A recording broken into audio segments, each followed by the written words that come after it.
Well, first of all, it was a huge shock.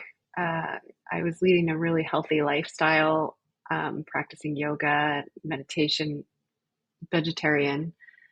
Nobody in my family had ever had it, and so it was literally at the time kind of as I'm sure you going through your health challenge. It's kind of like a slap in the face, like ooh.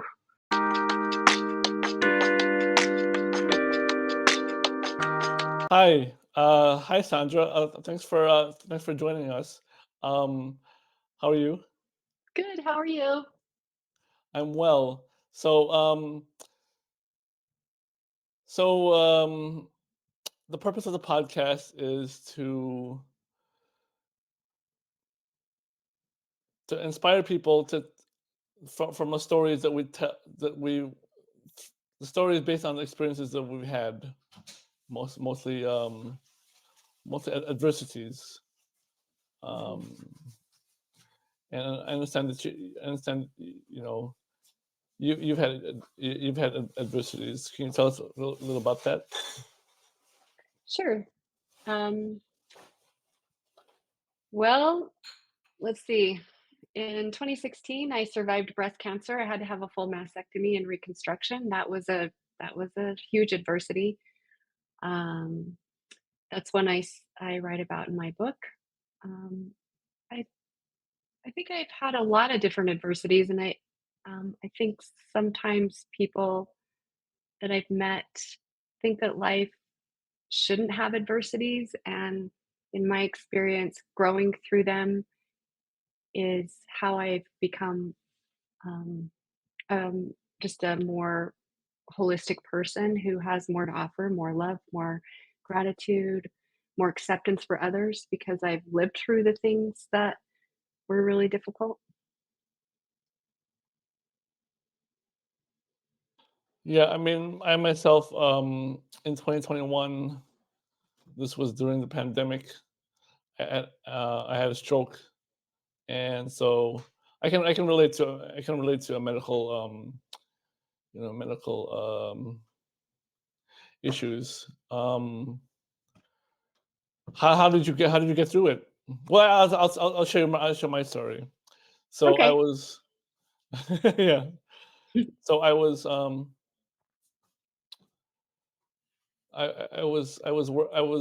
working, and this was during the beginning of the pandemic, and this was about the first month, and the stress of the pandemic, and then having to work from home, as well as also this normal normal work stuff.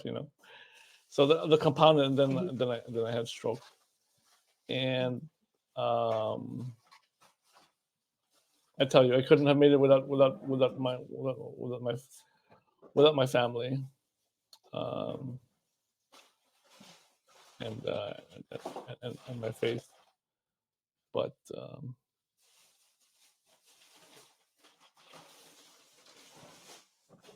yeah, I mean,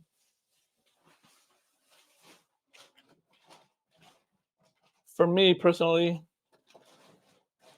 um, especially during the pandemic, since I couldn't get visitors from the hospital, that was Mhm. especially tough.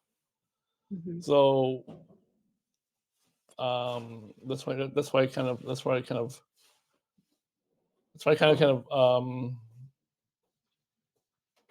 reaffirm kind of got in touch again with my faith, and that helped me through it. But also the fact that I did have, I'm lucky enough and blessed enough to have family members to support me. I mean, especially little children too. Okay, specifically, like, I would I would Zoom with my nieces, and Mhm.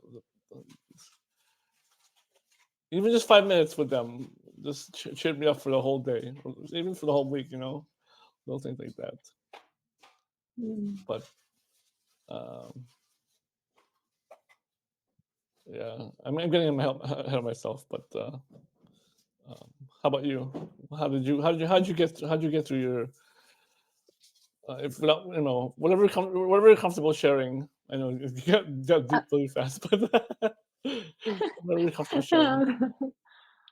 um, well, first of all, it was a huge shock. Uh, I was leading a really healthy lifestyle, practicing yoga, meditation, vegetarian.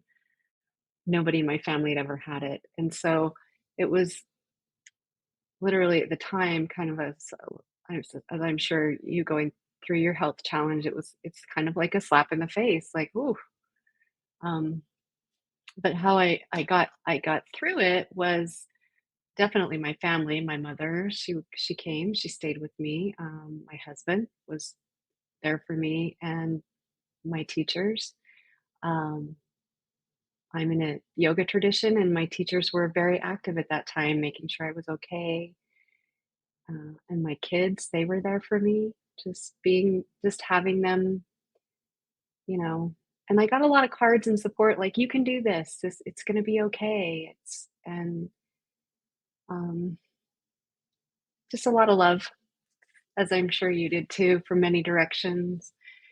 Uh, so, but what it really taught me is how to have self compassion at a deep level. One thing I've learned is um, I'm an introvert. So okay, so to clarify, being an introvert. So this is the distinction is being an introvert and socially awkward. Those are different things. An introvert is like someone that's example like uh, you wake up and then every interaction you have, you gain energy or you lose energy with every interaction you have with a person. For me, every interaction I have, a social interaction I have, is it drains me. So my Mhm. default is I like just being by myself. And I'm sure you know this. I'm sure you know people like this. You have kids, so you know this. So I'm a natural introvert, and I think it helped me.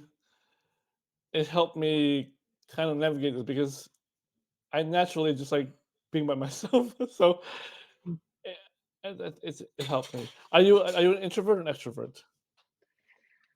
Um, I know I you're a yoga probably, teacher. You said, yeah. yeah, I teach. I need my I'm alone guessing you're an time, extrovert. but I do love being around people in as long as I have alone time too. So I meditate every day, and so that alone time, that time where I can just be in the presence of my the breathing, like that helps me so much. Uh, and yeah, but I do like people. I like being around people.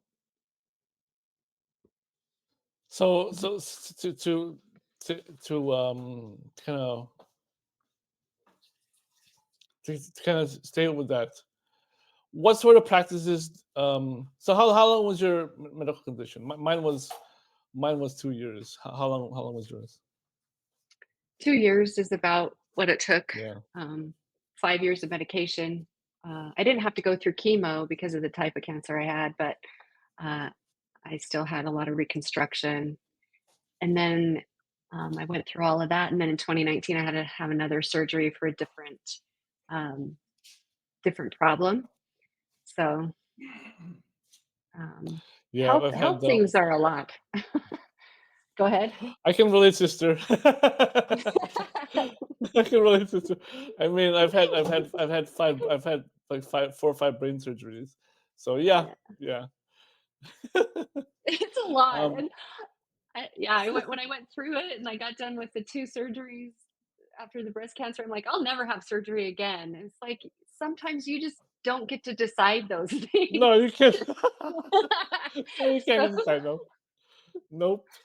Nope. Um, so yeah, I mean, how did your kids take this? they had a hard time with it. They did. Both of them. I have a daughter she's now 20 and a son that's 23, so they were a little Ooh, younger. Yeah, you look so they young had a though. hard time. Oh, thanks. Um, yeah, there was So just this they're adults already, now they are. At ish. the time, Yeah. that was 7 years ago, they were young, they were in middle Mhm. school, so there was very much this idea, like, "Are we gonna lose our mom?" And so Oh there was a little gosh. bit of rebellion, and then there was a little Mm. bit of a lot of sadness and fear, but we sought help, and we have a Yes. Okay. So yeah, I mean, if without, yeah, if you're comfortable, just so you did seek help for that. Okay. I yeah. did Did you? help a Yeah, lot. I think Yeah. Hmm. I think it's important to get help, especially, whether it's counseling or you do group therapy, just something, or you talk to someone that you love on a regular basis. Help comes in many ways. Yeah. I mean, one of my favorite comedians, he has this joke about like, they have, they have, you know, they have, they have T-shirts about like, they have T-shirts about like, oh, beast mode, like for the gym bros, right? But Mhm. how come they don't have like they don't have T-shirts for like senior psychologists? Like, oh, like you have issue with your mom or dad? No problem. So something, Right. yeah. But yeah, I know. I mean, this is one thing I've learned from this is that mental health is just as important as physical health, as you said. Um, So, was there any new practices that you took up? I know you said that you were living a healthy lifestyle, but was there any new practices that you took up as a result of this? I did well, so let's see, so 19, I started taking a practice called Vishoka from my teachers, and Vishoka is the state of sorrowless joy, and that's a meditation pranayama practice. And so I've been studying and practicing and teaching that for many years, and that just helped me have a sense of like trustful surrender to something greater than myself. Um, For people that are so it's a type of meditation. mhm. Yes, it's a type of meditation. For people that want to get into that, what would you recommend for them to start? Well, there's only 200 of us, around 200 in the world that are certified to teach it.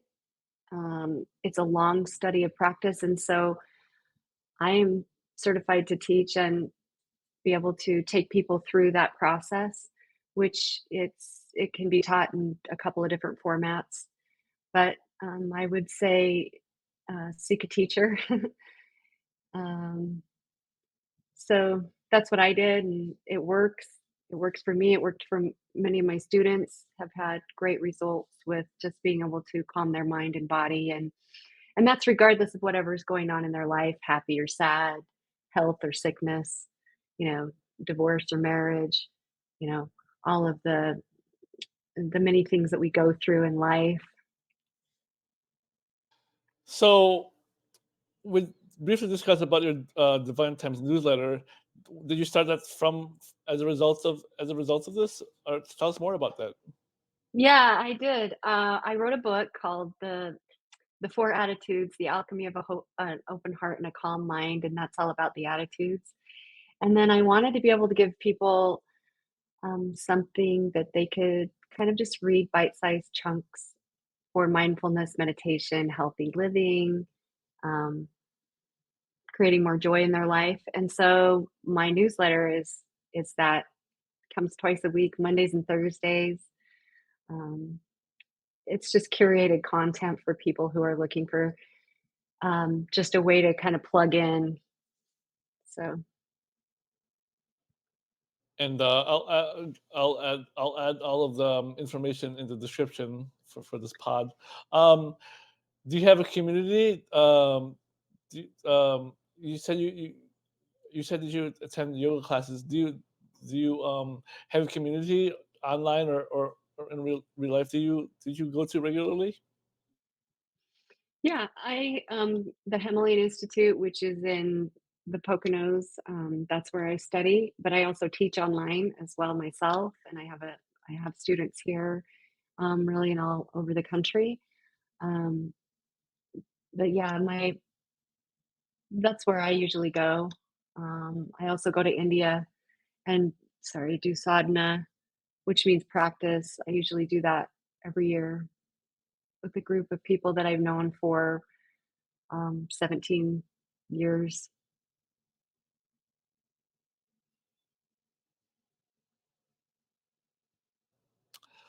So, uh, let's see. We discussed briefly the stories. We discussed some of the resources that we had. We discussed the practices that you had, and you said you started a newsletter as a result of this, right? Yeah, And yeah, and that's helped a lot, huh? And how has it helped? the practices. The newsletter. Oh, the newsletter, how does it help? It just gives people a way to, because it's every week, it talks about different challenges that we might be facing, or and ways to do them mindfully. Last week it was about the Tao Te Ching. One week I had inform about how to create just like, more awareness in your life around maybe the way you're eating. So each week it focuses on different things. That's what the newsletter does. So, Okay, okay. beautiful. So you how would you to put up like kind of put a bow tie on it? What would you how would you describe or what metaphor would you use for this for your recent experience, this adversity, or even your life? Well, my life would be a great metaphor would be like, uh, I and the sky and everything else is the weather. Mm.